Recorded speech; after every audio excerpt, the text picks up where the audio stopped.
Marvel doit faire un choix difficile. Salut à tous, ici Reg et j'ai envie de faire un point aujourd'hui sur le Marvel Cinematic Universe parce qu'il y a quelques problèmes qui apparaissent de plus en plus. Et vous me connaissez, vous savez très bien que j'aime le MCU, vous savez que j'aime vraiment tous ces films et je ne pense pas qu'il y a dans tout le MCU un film catastrophique. Il y en a des pas bons et tout, mais ils sont tous d'après moi regardables, avec quelques fulgurances qui font vraiment de bons films, mais globalement d'après moi ce sont tous des films qui sont vraiment cool à regarder. Mais c'est vrai que Marvel est connu pour la construction de son univers, mais là il commence d'après moi à y avoir quelques failles, et même quelques problèmes d'identité. Vous le savez très bien, Marvel est divisé en plusieurs phases. Il y a eu 3 phases, la saga de l'infinité, et rapidement pour parler de chaque phase, la phase 1 était assez basique, c'était le début, et ils savaient pas encore s'ils allaient faire un film type Avengers. Ils faisaient des films indépendants qui étaient rapidement liés, et ensuite ils ont eu cette idée de faire justement ce crossover ultime qui est maintenant hyper connu, qui est Avengers. Mais la phase 1 est assez basique en termes de films de super-héros et c'est pas forcément les meilleurs films du MCU. Ça faisait le taf, mais tu voyais déjà qu'il y avait une machine industrielle derrière pour rendre ça très lisse et raconter les mêmes histoires en boucle. J'aime bien tous les films encore une fois, mais c'est vrai que c'était des histoires très similaires et c'est toujours souvent le cas. Surtout pour les origin story qui sont quasiment toutes les mêmes histoires. À la phase 2, on est passé par une Joss Whedonisation du MCU qui n'a pas beaucoup duré au final, car avec la phase 2, il y a eu quelques tentatives, quelques ratés aussi, mais il y a eu des tentatives un peu, on va dire, de films d'auteur ou pour faire des films un peu plus différents, plus sérieux. On a eu Le Soldat de l'Hiver qui est encore beaucoup apprécié aujourd'hui. On a eu des films un peu plus d'auteurs comme Les Gardiens de la Galaxie et d'après moi même Iron Man 3, mais tu vois que la vision des auteurs était vraiment enlacée à la vision du MCU. Donc ils avaient une certaine liberté mais pas trop non plus car ils devaient quand même raconter les histoires du MCU. Et au fur et à mesure des années, ils ont un peu relâché ces chaînes pour laisser le plus l'opportunité aux auteurs de se prononcer, surtout visuellement parce que c'est là le problème, même si scénaristiquement aussi tu vois qu'il y a des grosses chaînes aux mains des auteurs. La phase 3 c'est vraiment la russoisation du MCU et le début des films d'ensemble où vraiment là on va chercher l'épique et on va amener la saga à sa conclusion. Mais dans le tas il y a de plus en plus de films d'auteurs. Pour le coup il y a Gardiens de la Galaxie 2 qui a continué un peu dans sa lancée, Doctor Strange qui était visuellement un peu plus intéressant mais aussi bien enlacé par le MCU, Black Panther et Captain Marvel qui visent là pour le coup des histoires à minorité on va dire, et avec un grand succès et pour moi peut-être le premier vrai film d'auteur du MCU, Thor Ragnarok. Il y a débat entre Ragnarok et Gardiens de la Galaxie, quel est le premier grand film d'auteur du MCU, mais même ces deux films-là, tu sens la patte Marvel derrière. Mais bon, c'était la phase des ensembles, il fallait faire de l'épique, beaucoup d'acteurs, beaucoup de personnages, et c'était ça qui marchait beaucoup. Et la phase 3 a connu un succès colossal. Tous les films ont cartonné, ou presque. Et là, on rentre dans la saga du multivers, avec la phase 4 qui commence avec un Black Widow assez anecdotique, mais qui avait déjà quelques petites idées, mais qui reste très MCU. Mais là, ce qui s'est passé qui est assez étrange, c'est que pour une fois, on a des films qui marchent beaucoup moins, aussi à cause du Covid, mais qui sont aussi moins appréciés en général. Alors, mis à part Shang-Chi, qui est d'après moi un vrai film d'auteur aussi, avec des vraies idées et qui est super cool, il y a Les Éternels qui, pour le coup, c'est pas qui bide, parce qu'il a quand même plutôt bien marché, mais par rapport à Marvel, c'est pas terrible. Et c'est le film le moins bien noté du MCU, ce que je trouve affolant, parce que c'est d'après moi l'un des meilleurs, et c'est clairement un film d'auteur. Encore une fois, il y a la sauce Marvel, ce qui est normal, hein. Il faut avoir la sauce Marvel pour continuer l'histoire, mais là, pour le coup, c'est un film qui est d'après moi assez spectaculaire et l'un des films les plus créatifs du MCU et moi je l'aime beaucoup. Et donc c'est assez décevant que le film bide plus ou moins pour un Marvel en tout cas et qu'il soit pas trop apprécié des fans. Les Américains surtout détestent ce film. Par contre des films comme évidemment No Way Home, encore une fois l'idée de l'ensemble de la nostalgie, là c'est un carton pas possible, l'un des plus grands succès de l'histoire du box-office. C'est du pur Marvel quoi, il y a aucune tentative, c'est un film de studio fait par un yes man, par un criminel si je peux me permettre. Ce qu'ils ont fait sur ce film là c'est juste une machine à nostalgie, une machine industrielle qui est digne des pires choses que fait Marvel en termes d'auteur, en termes de films visuellement intéressants. Là où tu sors de Shang-Chi, tu sors des Éternels qui étaient vachement intéressants visuellement, qui avaient de bonnes idées et qui étaient plutôt cool, je veux dire même Black Widow a plus d'idées visuelles et de mise en scène que No Way Home. Et les gens ont adoré No Way Home, c'est un véritable carton, surtout les Américains, ils ont trouvé ce film superbe. Et c'est pour ça que je fais cette vidéo, c'est que là arrive Doctor Strange 2. Doctor Strange 2 c'est intéressant parce que c'est un film qui est clairement un film d'auteur, et encore une fois avec Marvel derrière, mais tu ressens vraiment que Marvel essaie d'aller dans une direction où ils donnent de plus en plus de liberté à leurs auteurs. Et ça, ils le font depuis tout le début, en fait. Depuis le début, ils essaient vraiment de donner de la liberté aux auteurs. Et là, avec Doctor Strange 2, tu le vois de plus en plus. Doctor Strange 2, d'un point de vue box-office, il va sûrement atteindre le milliard, donc c'est un beau succès. Comme Captain Marvel à l'époque, il a beaucoup bénéficié de la hype post-No Way Home. Pour Captain Marvel, c'était plus la hype Infinity War. Donc ça a vachement bénéficié par rapport à ça, et forcément, les gens avaient plein d'attentes attente et voulait voir ce film. Et c'est vrai que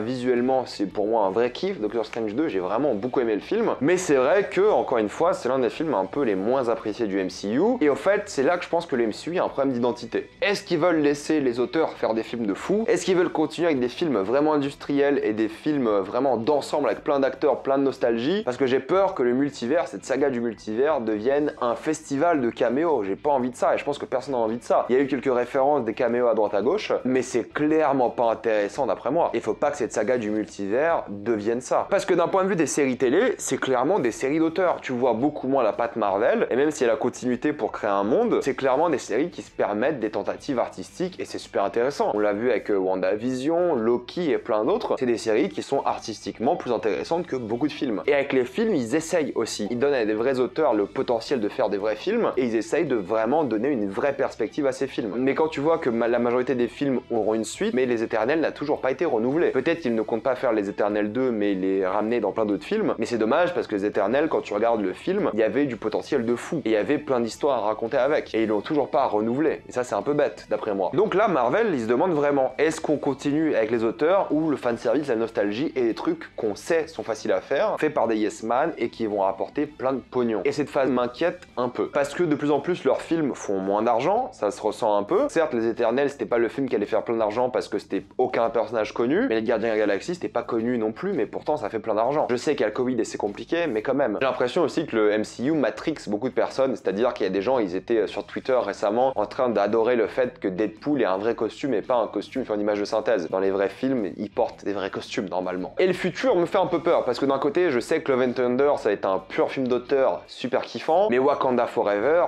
qu'est-ce que ça va être? Un film d'ensemble? Je ne pense pas, vu le casting qui a été annoncé. Est-ce qu'ils vont essayer de jouer les surprises, des choses comme ça? Comment est-ce que ça va être lié à la saga du multivers? Au final, est-ce que ça rend un rapport ou pas du tout? Et je suis étonné quand même que Ant-Man 3 existe tout court. C'est jamais les films qui ont fait le plus d'argent. Par contre, Gardiens de la Galaxie 3, je sais que ça va être un pur kiff à la James Gunn et qu'ils vont clairement s'éclater avec le film. J'ai pas envie que la suite devienne industrielle. De Marvels, j'ai pas envie que ce soit industriel. Les 4 Fantastiques, tu peux tellement t'éclater avec ce film et ça sera sûrement le film le plus important pour l'instant de la phase 4 parce que ce qu'ils veulent faire, donc le fameux Secret Wars, les 4 Fantastiques est essentiel. Blade et Deadpool, j'ai envie qu'ils s'éclatent aussi avec ces films. Mais des films comme Captain America 4, je pense qu'ils vont être assez industriels. Je pense qu'ils vont la jouer safe. Pareil pour les prochains Spider-Man, je pense qu'ils vont la jouer safe. Il y a une trilogie Spider-Man qui est prévue encore, je pense que ça va être safe. Shang-Chi 2, je pense qu'ils peuvent s'amuser. Donc est-ce qu'ils vont faire un mélange des deux, des films safe avec beaucoup d'argent et des films un peu moins safe qui vont prendre des risques et qui vont être cool visuellement, ou juste faire l'un ou l'autre, celui qui rapporte le plus d'argent? Moi j'aime bien le mélange des deux, ça fait plaisir à tout le monde à la limite, même si je préférais que tous les films soient évidemment visuellement intéressants. Du moment que le scénario Marvel est là, que les films soient juste meilleurs, ça devrait juste être évident. Mais la tristesse, c'est que les films qui ont le mieux marché, c'était les films qui étaient souvent les moins visuellement intéressants et qui jouaient sur la nostalgie, le fanservice. Là où dans les séries télé, ils se font vraiment plaisir. Et en plus, maintenant, elles deviennent vraiment obligatoires pour apprécier le reste du MCU. Et il y en a une multitude qui sont prévues. Sans compter les nombreuses surprises qu'ils vont avoir. Donc moi, ça m'inquiète un peu, j'ai pas envie que Marvel devienne juste industriel et oubliable. J'ai envie qu'ils nous fassent plaisir avec des films plus innovants. Et ces dernières années, ils l'ont fait. Je pense que cette année-là, enfin, en un an, on va avoir 3 films d'auteurs, voire 4 d'auteurs pour le MCU, qui sont vraiment cool. Et j'ai envie qu'ils continuent de ce point de vue-là. J'espère que le Sonyverse va pas trop les embêter aussi, parce qu'il y a plein de gens qui pensent que genre des films comme Morbius sont dans le MCU. Et c'est un peu compliqué parce que t'as des acteurs du MCU qui sont dedans et c'est un véritable bordel. Donc j'espère que ça va pas trop les gêner. Mais globalement, je pense que Marvel est un tournant et j'espère qu'ils sont pas en train de trop hésiter. On sait qu'ils se sont réunis récemment pour organiser les 10 prochaines années du MCU, mais j'espère juste qu'ils vont donner ça à des vrais metteurs en scène qui pourront s'éclater et faire de vrais bons films. Mettez-moi dans les commentaires ce que vous préférez, un mélange des deux, des films d'auteur, des films industriels. Qu'est-ce que vous préférez? Pour l'instant, c'est les films industriels qui ont dominé Marvel, mais il y a une tendance de plus en plus à prendre du risque visuellement, mais pour l'instant, ça ne paie pas réellement. Et ça, c'est un peu dommage. Donc dites-moi tout ça dans les commentaires. Comme d'habitude, pensez à vous abonner à la chaîne pour plus de vidéos. Mettez un j'aime, ça aide beaucoup la chaîne. Suivez-moi sur tous mes réseaux et moi, je vous dis à la prochaine fois. Salut à tous.